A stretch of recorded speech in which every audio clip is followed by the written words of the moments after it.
This year is going to be בזכות Rabbi Nissim Yagen ben Rachel, because we're learning his teachings right now, the shiurim. So this is going to be Leilu Nishmat Eliezer Cohen ben Angela and Natan ben Zoya, and also for Refuah Shlema Chaim Hillel ben Rivka, and also for the zchut of Am Yisrael Tשובה בקרוב.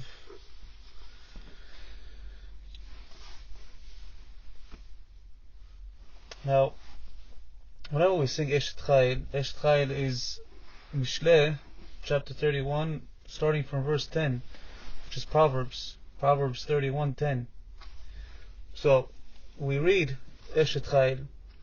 Sometimes whenever we read Eshet Chayil on Shabbat, while it's being sung by the husband, the wife is either sometimes waking up from a nap she just took while her husband was at the shul, or she's in the kitchen, doing the dishes, putting the dishes, the food on the plates, taking out the dishes of the food.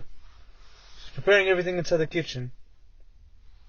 Why? Why she has to be busy? Why she have to be at the table? Why? Because we're speaking about her. We're speaking about a woman, Eshet Chayil, which is supposed to be your wife, the woman of the house. She should be there. Why is she doing something else? Now, some people think that an Eshet Chayil is someone that says Tehillim reads Tehillim all day, or does certain type of something extra, like she fasts or something. There was one time one woman came to Rabbi Nissim Yagen's office, and she looked like she was pale. She was very white, and looked like she was about to faint. You see, Rabbi Yagen is explaining how she looks, and he says that he brought her a cup of water. She says, "Please drink. You look like you're about to faint." She says, "No, I'm sorry, Rabbi. I'm fasting. Thank you." And she was so weak from the fast that she couldn't work normally. She didn't cook anything for her family because she was so weak. She had her expression on her face like she was depressed, like she just came from a funeral. She always had headaches. She was complaining that she had headaches all the time. She's thinking that she's doing such a good mitzvah by fasting. She thinks that she's going to get a reward in Olam Haba. Rabbi Yagen says, Be'emet, I think she's going to get punished for it, because of all these things that come from it. All these problems. Okay, it's good you're fasting, but if this is what happens from it, it's not going to give you a reward. All these things happen, all these problems happen, you're going to get punished for it. So, if we look at Eshet Chayil, we see that it's not talking about, it's talking about specifically about a righteous woman, but it's not talking about someone that's taking on fast, weakening herself, or saying Tehillim all day. Many people, it's very good that they say Tehillim all day, but it's all they do, and it's all they think that this is a good wife. No, you don't have to read Tehillim all day to be a good wife. Hashem doesn't want that. What does Hashem want? Hashem wants a woman to smile, dress nicely for her husband, look nice for her husband, prepare nice meals for her husband, for her or for her husband, the family. Talk pleasantly, do kindness, do these type of things. All these type of things are reading Tehillim, and these are good, but they're extra. They're not what an Eshet Chayil is supposed to be. Eshet Chayil is what it says in the Pesukim. And we're going to go, Rabbi Yagen has an explanation. We did an explanation last year, but now he has another explanation about Eshet Chayil. And he continues, he goes again and he has a different explanation. Eshet Chayil mi'imtza. We start with the 10th verse. Eshet Chayil mi'imtza, a woman of valor who can find. Her value is far beyond pearls. Now, whenever a woman hears his wife, her husband, reading Eshet Chayil, singing Eshet Chayil, her job is to say, okay, I'm going to make myself one. Understand what it says in the thing, then make yourself one. How do you do that? You're supposed to need a role model. And we see that Sarah Imenu, Sarah, our mother, is a very good role model. Why? Because the Midrash says that Eshet Chayil is specifically about her. It's talking about her. Randomly, Avraham Avinu came home one day and he says, Sarah, we have to move. Let's move. We can't live in this non-religious neighborhood. Everybody here is over there, Avodah Zarah, they're worshipping idols. We cannot be here, even though my parents are here, everything is here, our family is here. Doesn't make a difference. We have to move. It's dangerous for our children to be here. We can't live in a non-religious neighborhood. Yeah, okay, I understand. We don't have kids, but we have to go. We have to move to Canaan. So Sarah automatically she says no problem. She agreed, and they went to Canaan. Now right away they went to Canaan. What happened? It says there was a famine in the land. Right away, she went. There was a famine. Now, famine doesn't just mean that it was, not enough clothes, not enough steak and potatoes, or like type of delicacies. It means, mamash, there was no food, no bread to eat, no basic sustenance for daily living. But Sarah still didn't complain. They went from there. They went to Egypt. They moved again to Egypt. On the way, they crossed the river, and she lifted her skirt a tiny bit, not like all the way, chas v'shalom, tiny bit, just to see her feet, her foot. Abraham saw her foot, and what did he say? If someone you read what he says, you're like, seriously? Saw her foot, and he says, now I know that you're a beautiful woman. For all these years. Another woman would say, nah, are you kidding me? You'd be upset. Where were you till now? What, I wasn't beautiful until now? We've been married for 80 years. 80 years we've been married, and now you finally realize. Now it took you so long to realize. Sarah, make a difference. 80 years. She said, this is what he says now. Thank you. She was happy. She wasn't insulted. She wasn't upset. There's many times which the wife does so much for the husband. In the house, she cleans the house, she fixes up the house, she cleans it, the whole house, just for the husband, for the house to be clean. He comes home, what does he do? He doesn't notice. He goes sit down. He sits down and he eats right away. He does his normal day. What does the wife do? Well, you didn't notice. It makes a whole entire scene. You don't see the difference. You don't see anything. It's okay, fine. You know what? If you don't care, I'm not gonna do it. I'm not gonna do it again. Well, I do it, and you come home like as if I owe you to do it, as if this is it's like a basic thing, that this is a must. I did say thank you. But the thing is, she forgot that it's not. She's not doing it for him. She's doing it for her. Why? Because Shlomo Melech says in Mishle, in Proverbs 14:1, it says, the woman the wisdom of a woman built her house, not his house. Her house. It's her house that she's fixing up and making nice. But we return to Sarah. Why didn't Abraham recognize that she was beautiful until now? Rashi comes and explains something. He says, why? Because there was modesty between them. Husband and wife, modesty. It shows you how to have a good marriage. To have a good marriage, you have to be modest, even with your spouse. Even between them, Avraham Avinu and Sarah, best marriage. We see modesty, how important it is. That even a married couple, Avraham and Sarah, had it. That we see how modesty, whenever a woman tries to catch the bus, tries to run after the bus, it's immodest, it's not nice. Whenever she tries to do something that's not to be done in public, he's trying to catch the bus, running after the bus, wait, or running. It's Rabbi Yagen comes and says it's better if she missed the bus than lose out on Olam Haba. Why? Because she's immodest. She's doing something immodest. How immodest can it be that she goes out to the store, she goes out in her pajamas, in her house clothes. She says, it's not a big deal, I'm just going to the store, I'm just doing something small here, there. Even I'm just going outside the house just to take the package. When you going to the store, when you're taking the package, it's better if you die in the house than go out dressed immodestly. Shem we have no idea what this means, what the depth of immodesty is. So, when Abraham and Sarah came to Egypt, he told her, he says, you know what, tell them you're my sister. So why? Because they're going to kill me and they're going to take you if they know I'm your husband.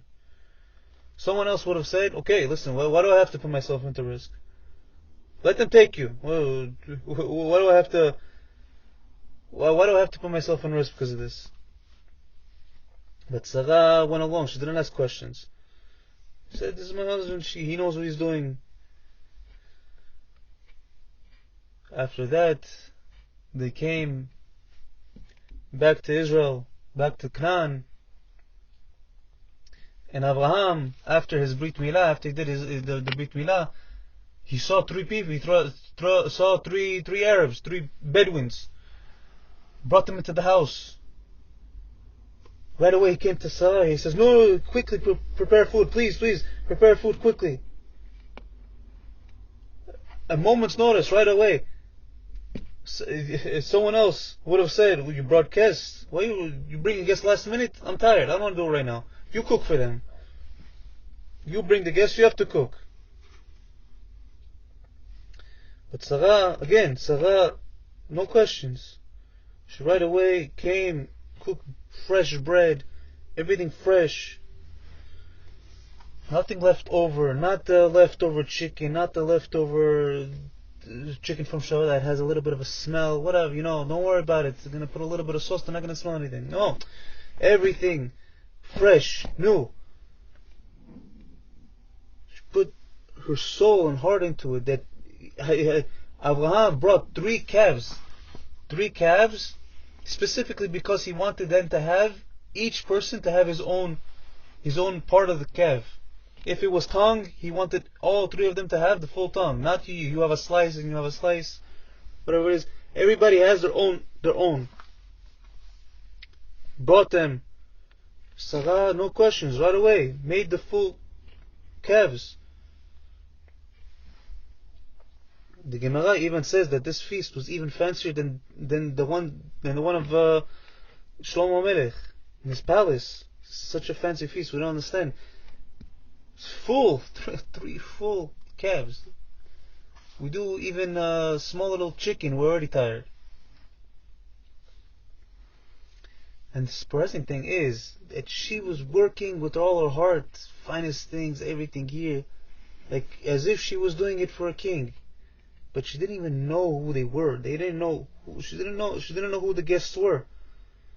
In general, women are very curious. They go read any paper, any type of newspaper that has the latest news.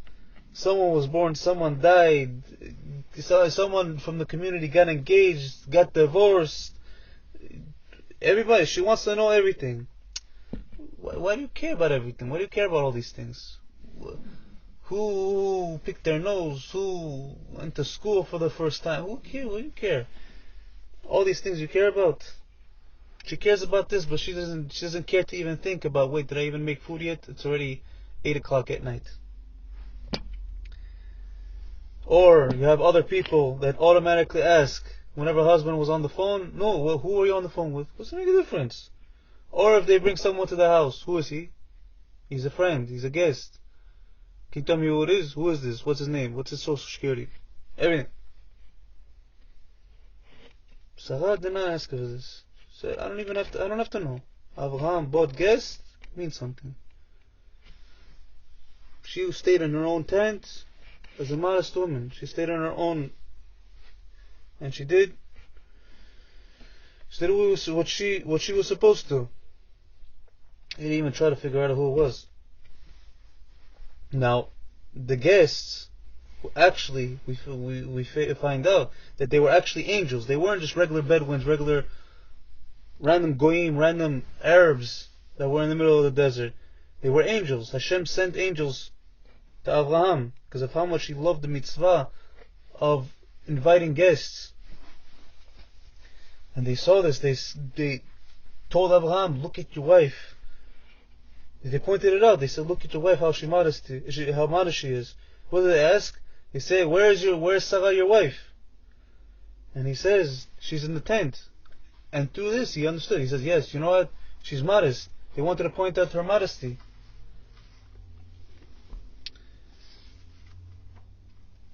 Continue. In 31:11, it says, "The heart of her husband trusts in her."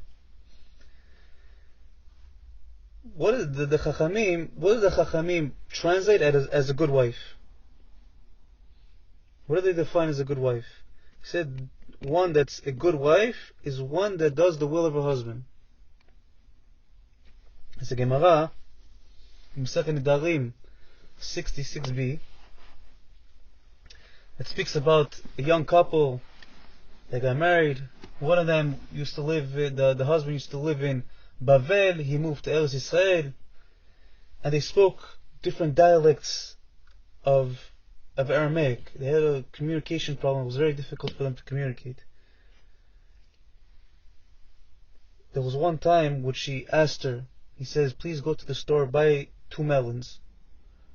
She didn't understand him, and she went and she bought 2 little oil lamps. And the husband was already upset. So many times I tell you one thing, you bring another thing, you don't understand me. So what do you say? He says, "Take these lamps and break it over the gate post, over the doorpost, over the gate." She says, "Okay." But what did she do? What was the problem with her? She didn't understand him, because since it's a different dialect, what does she say? What does she think? He says, "Over the gate post." But over the gatepost in Aramaic is Eshet Chayil. Now, the young bride, this innocent girl, said Eshet Chayil. What does that mean? That means on the head of Bava. So she said, "Oh, okay, fine. You want me to take these lamps and break it over the head of Bava? No problem." What does she do? She did what her husband wanted her to do. She went to the Beit Din. She went to the court. Baba ben Buta was over there. He was in the middle of doing the whole entire court case with the litigants over there, doing the whole thing, the whole dispute. Right away, she says, "I'm shy, but my husband told me to do this, I'm doing it." She went in. She conquered her shyness, her being timid.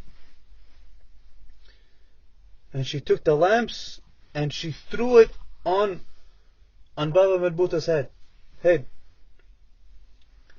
People looked at this, they were going crazy. They were like, "What? How could someone disrespect the Gedol Adol like this?" They wanted to arrest her. Like, "What are you doing? What do you think you are?" Baba ben Buta, Tamid Chacham, he was calm. He says, "My daughter, why'd you do this? Why'd you throw it on my head?" She answered, "My husband told me to. My husband said, Eshet Chayil." So he says, "Wow, you listen to your husband? It's because you listen to your husband, I give you a bracha that you should have 2 sons like Baba ben Buta, like me. Because I'm the Gedol Adol, you will have 2 sons like Gedol Adol." And that's how it was. She had 2 sons that became very big Chachamim like Baba ben Buta. Next, 31:12.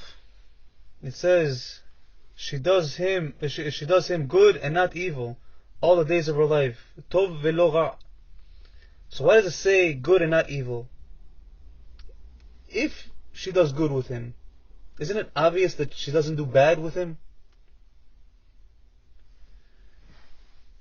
Now, the answer goes like this. Sometimes, whenever it goes smoothly, it's very easy to do good, to be good.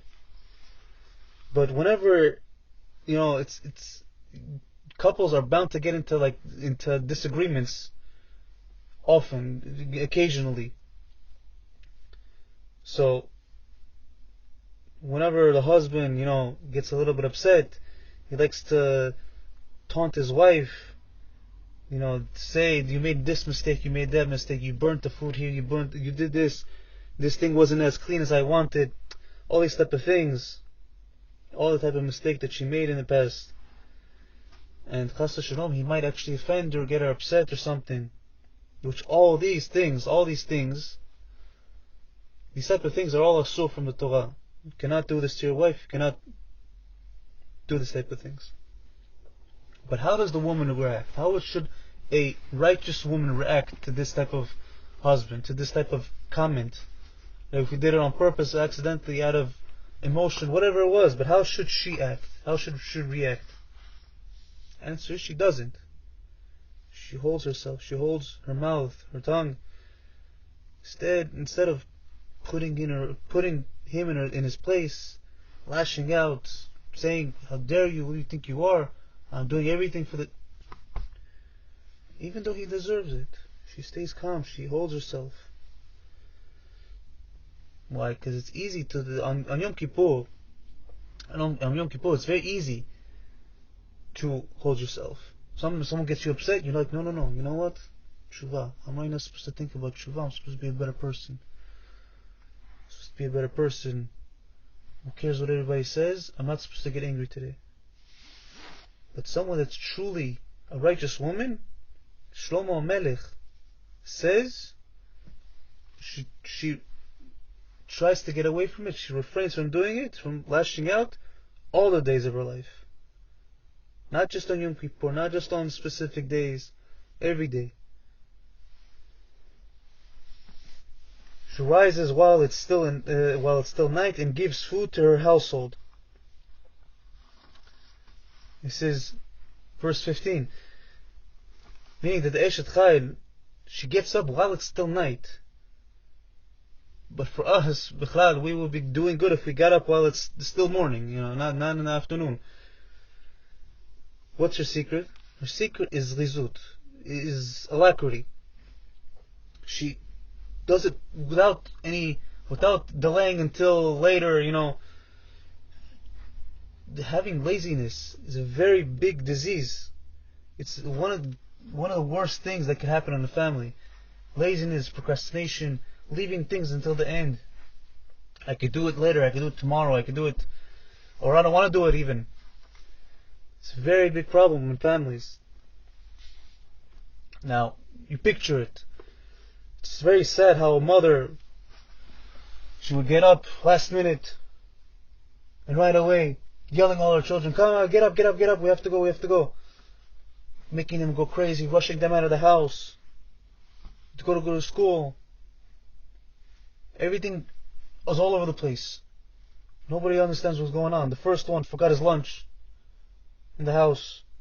Second one, the right shoe is on the left shoe, the left shoe is on the right shoe, on the right foot. This one has a shirt that's missing a button because Ima said she's going to put it on already 2 weeks ago, but she didn't get to it. She said, I'm going to do it tomorrow. Don't worry, you have other shirts. This one you don't wear until now, until she said, you know what, she didn't have enough time to actually check the shirt, so they put the shirt on. She said, I'm going to put it on later. She doesn't understand that if she woke up mamash 15 minutes before, the whole entire picture of what happened this morning would change. Everything would be nicer, more collected, more calmer, more with love and warmth of the morning. A righteous woman is always ahead of the game. This is what Eshet Chayil is. She gets up early to see that everything is good. It's still dark outside, right? It's still night. But she's preparing food for the husband, the children, lunch. Also, whenever it comes to dinner time, dinner is ready on time. She doesn't let the husband and the kids starve for a few hours while they wait for her. Okay, fine, it's already 10 o'clock, now we're having... Okay, no problem. Before she goes to sleep, night, dinner is already over. What does she do? She doesn't just go to sleep and wait until the morning to do the dishes. She understands that she does the dishes before, because if she leaves it overnight, the dirt on the plates is going to get harder. It's going to get stuck on, and it's going to be much more difficult in the morning to clean correctly. So she knows that it's better to do it now. She has zrizut. Verse 20. She opens her palm to the poor and extends her hands to the needy. Sometimes you have a wife that the husband wants to bring the guests home. Wants to bring the guests home for Shabbat, for something. He says, you want guests? No problem. You do the cooking. You do everything. You buy all the food. You do all the cooking. I'm not doing nothing. You want it? You do it. Or they say, okay, listen, you want to do it? You want to bring guests? You have to know me. You have to let me know 2 weeks in advance. Why? So I can get up enough physical and emotional strength to actually make do with it. But an Eshet Chayil is always happy. If you bring in guests, of course. I love guests. I'm going to do it. Tell me what you want. Tell me how you need. How Sarah husband brought guests. She didn't complain. Right away, of course. What's the question? Bring more. It's only 3. Verse 23. Her husband is well known at the gates. So how do you know who be'emet is an Eshet Chayil, is a righteous woman? Shlomo Melech, King Solomon, says that it's a wife that honors her husband by speaking well about him in front of people, in all the places she goes. My husband is great. He does this, he does that, all the good things. Doesn't speak bad about him. To her family, to his family, to the kids, everything. Your father's great. Everything. This is how you tell how righteous she is. Right? Her husband is known throughout all the gates. Why? Because she speaks about her husband. Sees her family.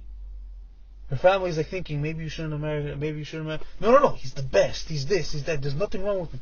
Automatically they're going to say, you know what, he's the best husband for my daughter.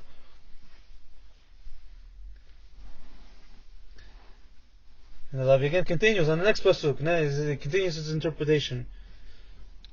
In 3 more pasukim, on verse 26, she opens her mouth with wisdom. What does it mean with wisdom? It says in the Gemara, 10 measures of conversation came down to the world. And guess what it says?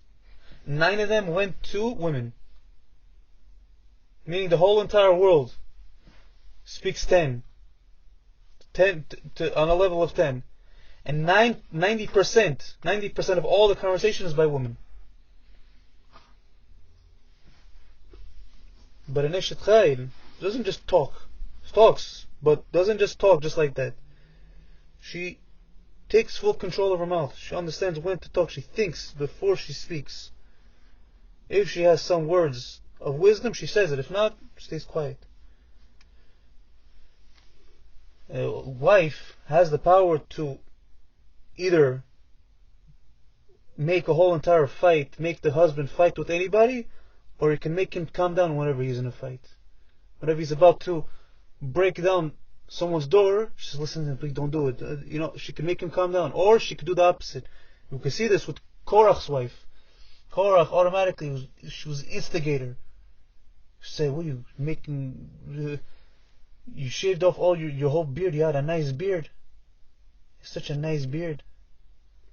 You shaved it off. Why? Oh, Moshe made me do it. Oh, you see, because he was jealous. No, what do you mean? Moshe did it also. Why the Leviim have to shave off their beards, shave off all their hair? It says in the Torah, Leviim have to take off their hair. So Moshe did it also. It's not only me. You say, you crazy. You had on a beautiful hair. You had a beautiful beard. You had a beautiful... Everything was beautiful. Now you look like a child. What'd you do? Moshe was just jealous of you. He did it also. No, he did it also just to get you.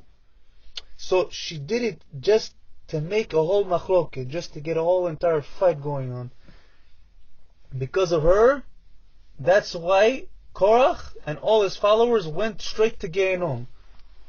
Because of her.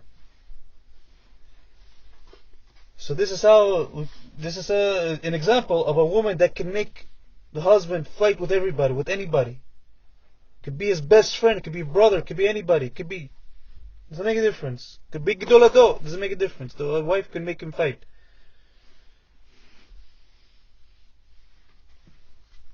So instead of saying, look at the neighbors, look at Moshe, look at some... They're such like this, you know what they did, you know what they... What does she say? Whenever he's angry, listen, don't worry about it. It's going to be okay. Everything's going to be okay, don't worry. He's... whatever. Hashem knows. Hashem knows how and when. Don't worry about it.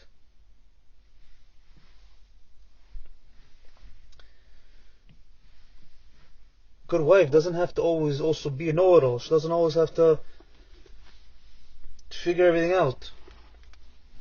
And if she be'emet is really smarter than the husband, what's a way for the wife to really get into the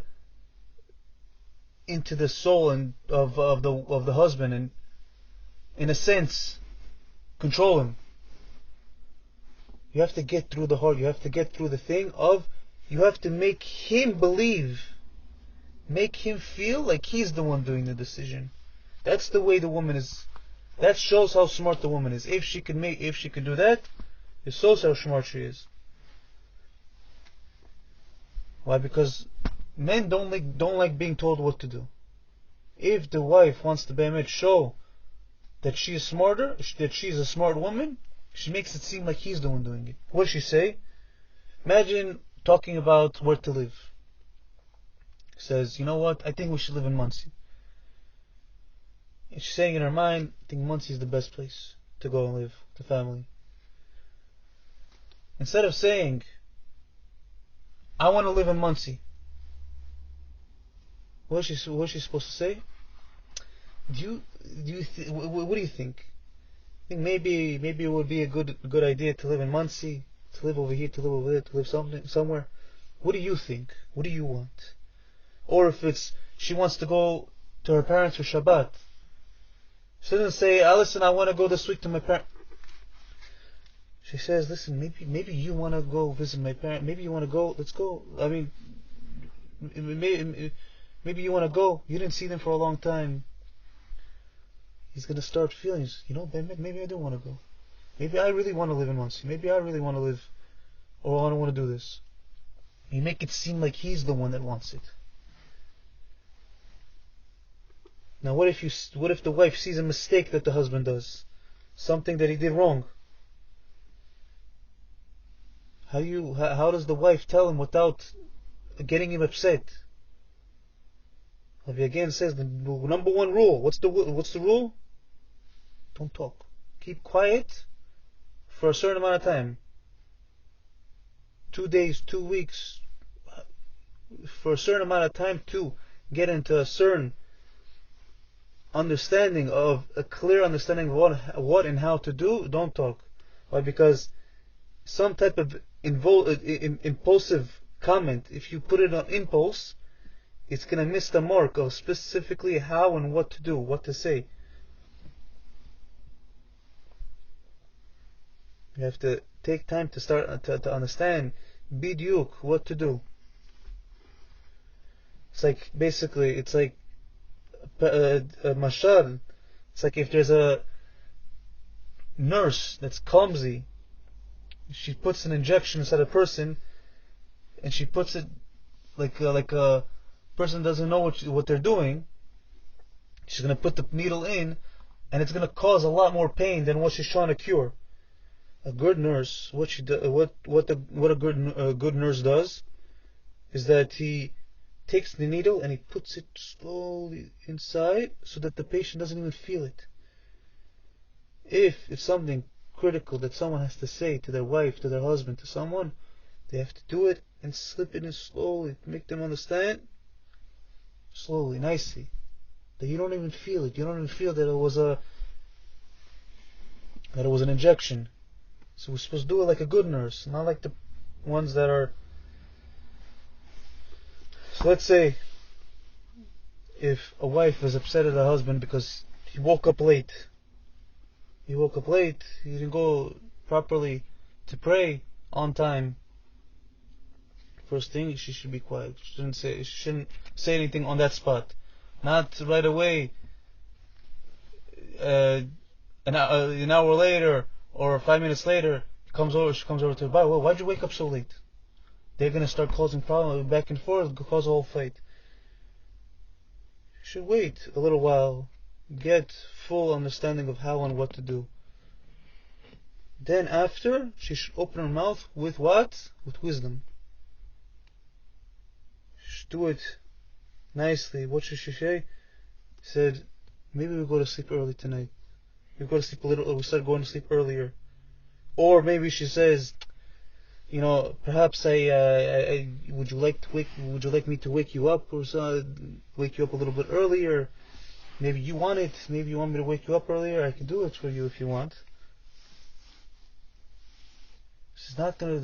If she does it a different way, she just says, "Listen, why waking up?" A lot of the times, he's just gonna. You know what? I like this. I'm gonna go to sleep maybe even later. How do we see this? We see this with Devorah. Devorah, the prophetess, the prophet that we have in Tanakh. This is in the book of Shoftim, Judges, that she, Devorah, knew the power of gentle words. How? We see her husband Barak, which was also called Lapidot. As we see, it says Eshet Lapidot. He was an ignorant person. But Devorah wanted to raise him up even higher. She wanted to raise him up to not just be an ignorant person. Now, she could have just went over straight forward and said, "You are such an Amahalitz. You're never going to be anything. You're never going to do anything if you don't shape up, become a better person, learn more, understand more. Such an Amahalitz." Devorah didn't do that. She didn't say it like that. She was a wise woman. She went and she looked at the great strengths and the abilities of Barak. She said to him, she says, "Wow, you make beautiful wicks, thick wicks that bring such nice light whenever they're lit. She says, wouldn't it be nice if you go to the Mikdash, to the sanctuary, and give them for the lamps to make it burn nice, that it should be bright. It's a very big mitzvah. You're giving light to a holy place." He says, "Or listen, if you don't have enough time, maybe I make the wicks, you take it." Because of this, Barak said, "You know what? Of course." He accepted. He says, I like what you're suggesting." What was Devorah trying to do? This is her way to bring Barak into like a holy atmosphere, so that he's gonna be in constant contact with Talmidei Chachamim that are tzaddikim. So whenever he would go there, he was obviously going to hear a few words of Torah here or there. He's going to hear, he's going to go over there, stay for a shiur, hear some words, and this, in this way, strengthen his observance, strengthen his mitzvot, his Torah learning. And through this, eventually he became very, very high, very, very great. Barak grew to be mamash until he also became a prophet. He became to the level of prophet like his wife. As we see, where do we see that he became a prophet? Because it says in the 5th chapter of Judges, it says Devorah sang as well as Barak, meaning they both sang in prophecy. But who caused Barak to go from an ignorant man to be a prophet? Who put him in the life of Gehinom and took him and put him in the life of eternal life, into Olam Haba? Who was it? A person that had wise and gentle words. Devorah. Why? Because she opened her mouth with wisdom. She knew how and what to say. Every wife can do this by she can raise the husband's potential by looking at his strong points. What can he do? You can fix this. Go to the shul. Fix. Maybe you should go to the shul. The rabbi has something over here needs fixing, or something. It could be computer programming. The rabbi needs a thing, or the school, the yeshiva needs a computer teacher. Maybe you go with. In any way, because of this, with this thing, she could help him become a tzaddik. Send him to a Torah institution to help out. Verse 27, Proverbs 31:27. She oversees the ways of her whole household and does not eat the bread of idleness. Sometimes a woman is sick. So we understand she's sick. Sometimes she's not. She's sick. Makes sense, it's very difficult. But sometimes she's not be'emet sick. She just tells herself, listen, I'm too tired. I can't even lift a finger. How am I going to cook? How am I going to do anything?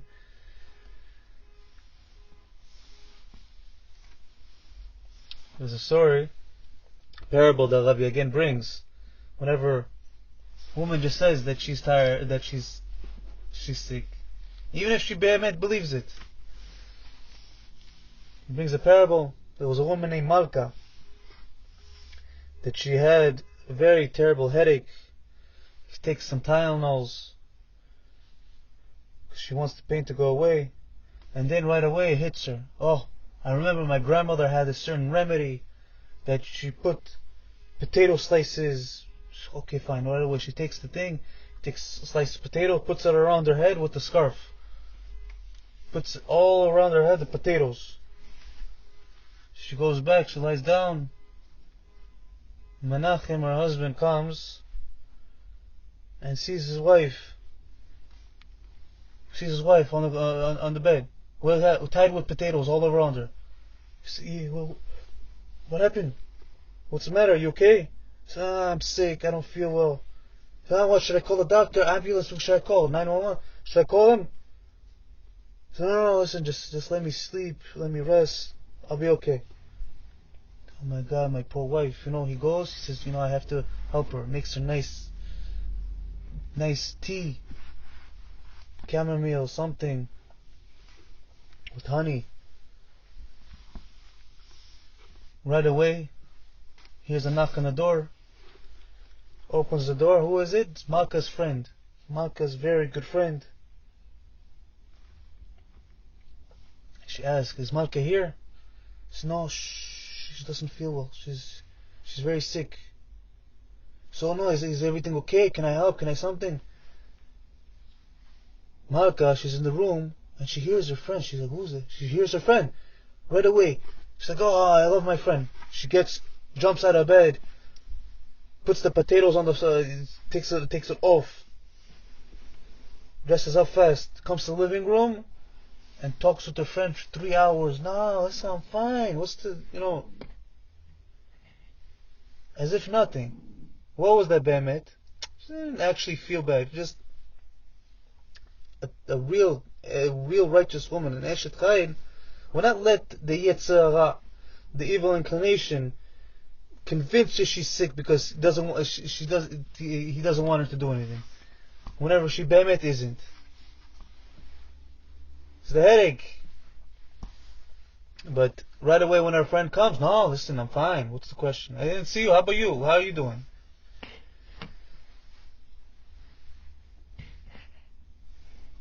(31:25). She smiles joyously at the last day. The Gemara says, what is the merit of a woman that gets her into Gan Eden? And it says, by sending her husband to learn Torah, to study Torah. The story of the Rogatchover Rebbe, that was mamash a Talmid Chacham, strong Yirat Shamayim, other Gedolei Hador scared of him, mamash in complete awe of him. Rav Aaron Kotler, the Rosh Yeshiva of Lakewood, he was amazed by him, frightened, but he was so humble. The Rogatchover Rebbe, he says, Be'emet, honestly, I know I'm going to enter Gan Eden. He says, but not because of me. Not because of me. Who am I? If it's just me, I have no chance. But I'm going to enter because of my wife. This is why, because the Gemara says that when a man comes to the judgment, he's obligated to have a 50-day shiur non-stop. All entire shiur for 50 days, explaining what he learned, and it has to be chidushim. So they're going to he said they're going to test me, and they're going to say, man, this is learning. What'd you waste your time for? This is learning. What'd you learn? You didn't learn anything. You wasted your time. But then after, when my wife is going to come to the Beit Din of Shamayim, she's going to say, no, where do you want to go? She said, I want to go to Gan Eden. So why? What was the merit that should get you Gan Eden? Say, my husband studied Torah. So if your husband studied Torah, this is what you call Torah, this is what you call learning. So what's my problem? I sent him to learn Torah. It's not my problem that what he did. I sent him. I said, you know what? You're right. You're tzadikah. You're right. Your job is to send. Whatever he does is his problem. No problem. Go into Gan Eden. She's going to go into Gan Eden. She's going to see. It's boring over here. It's all alone. This is Gan Eden. This is Gehenom. So boring. So I can't. This is without my husband. This is Gehenom. I need my husband. Bring him here. Because of that, because of her, because she's going to be my ticket in, that's how I'm going to get into Gan Eden. Because of my wife. Because of that she sent me. See, we see the power of the women, how they can get themselves and their husbands into Gan Eden, into Olam Haba, into a palace that is Shabbat forever. B'ezrat Hashem, it will be the women and the men also to be holy as much as possible. The women have to be the Eshet Chayil, and we should learn from the Rogatchover Rebbe. He learned. But Be'emet, he says, look at my wife. My wife is the whole reason, not me. It's my wife. She's the Eshet Chayil. She's the one. B'ezrat Hashem, we will be zocheh to see the coming of Mashiach b'mhera b'yamin amen.